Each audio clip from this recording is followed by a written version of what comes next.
অল্প কয়টা ভাত আর তরকারি রান্না করা ছাড়া আমি আর কিছুই রান্না করতে পারবো না।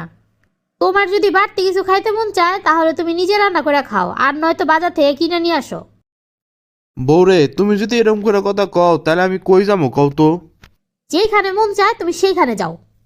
তুমি অল্প একটু নুডলস রান্না করে দাও না, খায়া একটু অফিসে যাই। পারবো না, নিজে রান্না করে খাইলে খাও, নয়তো না খাই যাও। ঘরে বউ থাকতেও কি আমি হোটেলে গিয়ে নাস্তা করতাম? হাই রে আমার পোড়া কপাল। ধুর, আজকাল নাস্তাই করবো না, না খাই অফিসে যাবো। আসসালামু আলাইকুম ভাইজান। ওয়ালাইকুম আসসালাম। কিরে ভাইয়া, কি অবস্থা ক? ভাইয়া, আমি ডাক্তার দেখানোর জন্য ঢাকায় কিছুদিনের জন্য যাবো। যাইয়া তোমার বাসায় 2-1 দিন থাকবো। বড় ভাইয়ের বাসায় ছোট ভাই আইবো, এই কথা নাকি আবার কোয়া লাগে? চলে আয়। আচ্ছা ঠিক আছে ভাই, তাহলে আমি এখনই রওনা দিতেছি। ছোট ভাইরে তো আসতে কইলাম, আমার নিজেরই থাকতে কষ্ট হয়ে যায়। ছোট ভাইরে দেখলে পরে তো তার ভাবির মুখ একদম কালো হয়ে যাবে না। স্যার, সকাল থেকে দেখতেছি আপনার মনটা অনেক খারাপ। যদি কোনো সমস্যা না থাকে তাহলে স্যার আমার সাথে শেয়ার করতে পারেন। নিজের দুঃখগুলা নিয়া নিজেই মরি রে। খালি খালি তোর সাথে এইসব কইয়া কিল্লিগে আবার দুঃখটা বাড়াইতাম। স্যার, আমারে কোন না, দুঃখটা শেয়ার করলে মনটা তো অন্তত হালকা হইব। ঘরের কথা তো বাইরে কওয়া ঠিক না, তারপরও তুই যখন এত করে বলতাছোস তাহলে তোরে কই। তোর ম্যাডাম আমার কোনো কথাই শুনে না।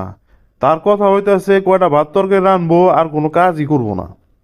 এইদিকে আবার আমার ছোট ভাই আসতেছে বাসায়, সে তো তার জন্য ভাত তরকারি কিছুই রানবো না।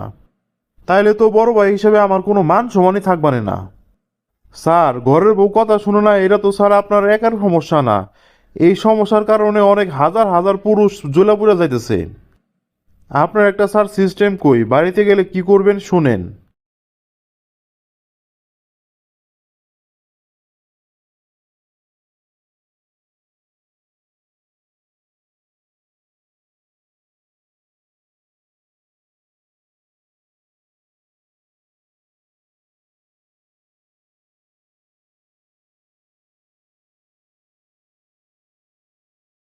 তুই তো অনেক ভালো একটা বুদ্ধি দিচ্ছিস রে। আজকে বাসায় যাই এই বুদ্ধিটাই কামে লাগামো। কি গো, শুনছো নাকি? আজকে ছোট ভাই আসবো আমগো বাসায়। আমি এখনই যাইয়া বাজার সদাই করে নিয়ে আসতেছি, তুমি রান্নার ব্যবস্থা করো। এত আর কাজ নাই, তোমার ভাই কিসের জন্য আসতেছে আবার? মাত্র 2 বছর আগে না এসে ঘুরে গেল, এখন আবার কিসের জন্য আসতেছে?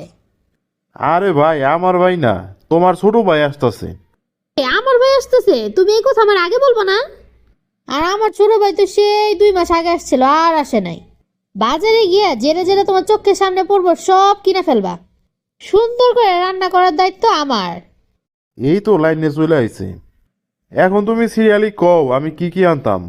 গরুর গোস্ত নিবা, গরুর কলিজাও নিবা, ইলিশ মাছ নিবা, আর দেশি মুরগি নিবা। চোখে পড়লে বড় বড় গলদা চিংড়ি মাছগুলো নিও। আমার ভাই তো খাসির মাংস পছন্দ করে, 2 কেজি খাসির গোস্ত নিও। আর কি লাগবো? আর লাগবো, আমার ভাই তো কালো আঙ্গুর খাইতে পছন্দ করে, 2 কেজি কালো আঙ্গুর আইনো। আর কিছু লাগবো নাকি? সব কিছু আজকে নিয়ে আসলে কালকে কি করবা? আমার ভাই তো আর একদিন থাকবো না। যাও যাও, দেরি করো না, তাড়াতাড়ি তুমি বাজারে যাও। এই হলো তাইলে মাইয়া মানুষের মতি গতি। এই নেও বউ, বাজার সদাই সব কইরা আনছি, রান্না বান্না সব কইরা ফেলো। আমি একদম আমার মনের মতো করে রান্না করবো, তুমি কোনো চিন্তা করো না। আজকে কতদিন পর আমার ছোট ভাইটা আসতেছে, সেবা যত্নের কোনো অপূর্ণতা রাখবো না। আমার ভাই কয়টার সময় আসবে বলছে? এই তো অল্প কিছুক্ষণের মধ্যে চলে আসবো। ওই তো মনে হয় চলে আইছে, কলিং বেলের আওয়াজ শোনা যায়। আসসালামু আলাইকুম ভাইয়ার ভাবি, কেমন আছেন আপনারা? ওয়ালাইকুম আসসালাম। কিরে ভাই, তুই আসছিস নাকি? ঘটনা কি? এদিকে আসো, তোমার সাথে আমার কথা আছে। ভাই তুই একটু বয়, আমি একটু আসতেছি। কি হইলো এটা? তুমি বলছো আসবো আমার ভাই, এখন দিয়ে চলে আসছে তোমার ভাই। আমার ভাই আর তোমার ভাই এর মধ্যে আবার পার্থক্য কিসের?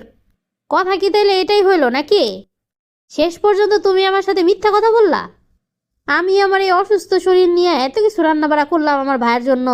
যাও, তোমার বাইরে তুমি মেহমানদারি করো, আমি কোনো মেহমানদারি করতে পারবো না। কি আর করবো, আর ভাই যখন আমার তাইলে তো মেহমানদারি আমারই করা লাগবো। ভাইয়া, ভাবি কই গেল দেখতাছি না যে। হে আর কোষ না, তোর ভাবির শরীর খারাপ, হঠাৎ মাথায় চক্কর দেওয়া উঠছে, তাই এখন বিশ্রাম নেয়। ও আচ্ছা।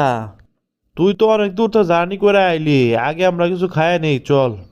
এবার রাতের রান্না এবার এত স্বাদ হইলো কেমনে? সিস্টেম করে রান্দাইছি। কি করলেন ভাই? না, তোর ভাবির রান্না এমনিতে আগের থেকে অনেক ভালো হয়ে আছে। বাড়ির সবার কি অবস্থা ক, ভালো আছে নাকি আব্বা আম্মা? আব্বা আম্মা তো শুধু আপনার কথা আর ভাবির কথা কইতাছে, কবে যাবেন বাড়িতে? এই তো সামনের বছর ঈদের সময় যাবো।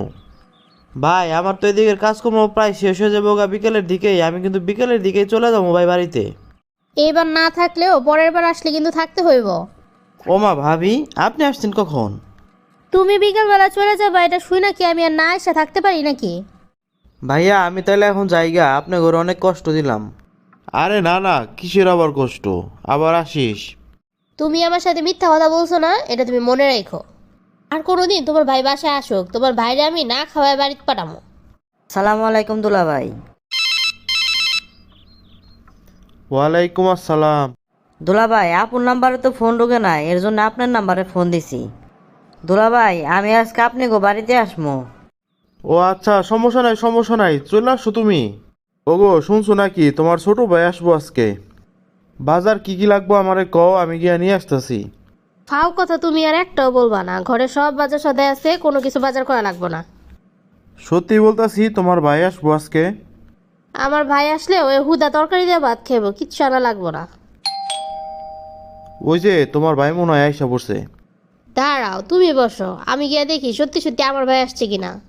এ আপু কি অবস্থা, ভালো আছো নাকি? কি রে ভাই, তুই দিকে কোনো খবর না দিয়ে চলে আসছস? দুলা ভাইরে আমি ফোন দিছিলাম, সেই তো কইলো আসার জন্য। দুলা ভাই কি তোমারে কিছু কয় নাই? আমার তো বলছিল, কিন্তু আমি তো ভাবছি যে শয়তানি করে কইছে নাকি এই কথা। এখন দেখি সত্যি সত্যি তুই চলে আসছস। আপু আমার না অনেক ক্ষুধা লাগছে, ভাত দাও। আমার ভাই তো এমন টাইমে ভাত খাওয়ার কথা কয় না, আজকে তরকারিও নাই তেমন। আপা তোমার জামাই বাড়ি আইসা কি ক্ষুধা, ডিম ভাজি দিয়ে ভাত খামু? মাছ গোস্ত কিছু রান্ধো নাই? ভাই রে, দুঃখে আমার বুকটা ফাইটে যেতেছে, তোরে আমি শুধু ডিম ভাজি দিয়ে ভাত দিলাম। তো দুলাভাইয়ের কথা গুরুত্ব না দিয়া আমার এই অবস্থাটা হয়েছে। দুলা ভাইয়ের কথা গুরুত্ব দাও নাই কিসের জন্যে? না থাক, এটা তোরে বইলা কোনো লাভ হইব না। প্রিয় বন্ধুরা, আপনারা লাইক কমেন্ট ও শেয়ার করে আমাদের পাশে থাকুন। আপনাদের একটি লাইক ও কমেন্ট আমাদের নতুন ভিডিও বানাতে অনেক উৎসাহ যোগায়।